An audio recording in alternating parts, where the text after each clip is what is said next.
So here we have the Ford Kuga ST line automatic on a 69 plate. I'm going to start off by showing you around the outside of the car, and then we'll hop in and run through some controls on the inside. But from the outside, you can see it's a 5-door car with alloy wheels and tinted windows. Let's start off inside the boot and then work our way around the rest of the car from there. So as we approach the boot, you can see we have reversing sensors, plenty of boot space as well, along with that 60/40 split folding rear seat, should you wish to increase this space even further. Okay, so we're just going to work our way back around to the front of the car, and then we'll hop in and run through some controls on the inside. But now that we've done a full circle of it, you can see it's in excellent condition the whole way round.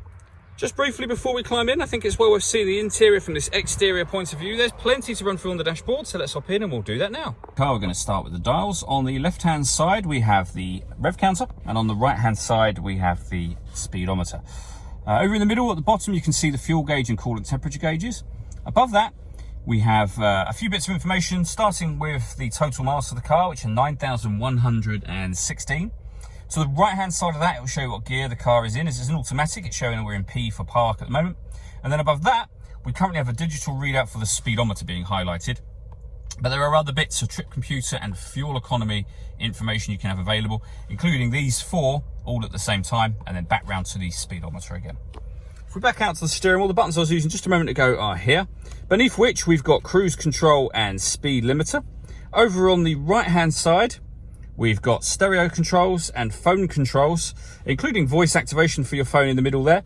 That can only be used after such time as you paired the phone up, and that's done over on the touchscreen in the center. Hit add device.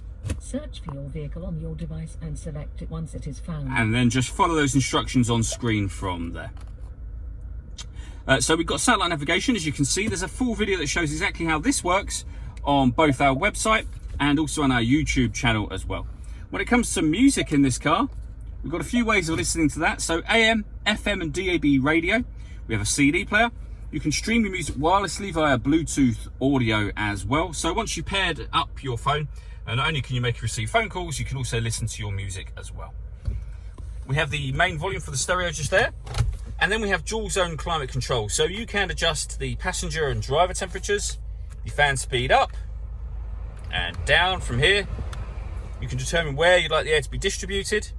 When you're happy with those settings, that button turns the air conditioning on and off. It's on at the moment, so off, back on again. Or hit auto, and the car will take control of the direction of the air and also the fan speed in order that it maintains the temperatures that you asked for.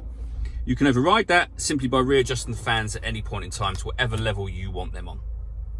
As well as that, we have a proper heated front screen and a heated rear screen just there. This button turns off the stop and start. You may have heard the car cut out just a second ago, actually. It's running again now. It's designed to cut out when it's stationary in traffic to save you fuel. You can turn that system off completely by hitting that button. Over on the right-hand side, we can turn off the parking sensors. And this button will turn on the autonomous parking. So this car is able to parallel park and perpendicular park itself. Again, we have a couple of videos showing how this works on our website and on our YouTube channel. We then have the gear lever for the fully automatic gearbox, a 12-volt charging socket, and then the electronic handbrake. Finally, this car has a panoramic glass roof. So firstly, you can open the sunblind with this button just here. It will stop about here.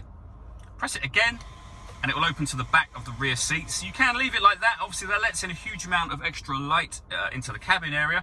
Or you can open this front section as a sliding sunroof. All that leaves me to say is thank you for taking the time to watch this video. If you'd like to come and see the car in person and have a test drive, please feel free to call any of our MJA sites. We'd love to hear from you soon.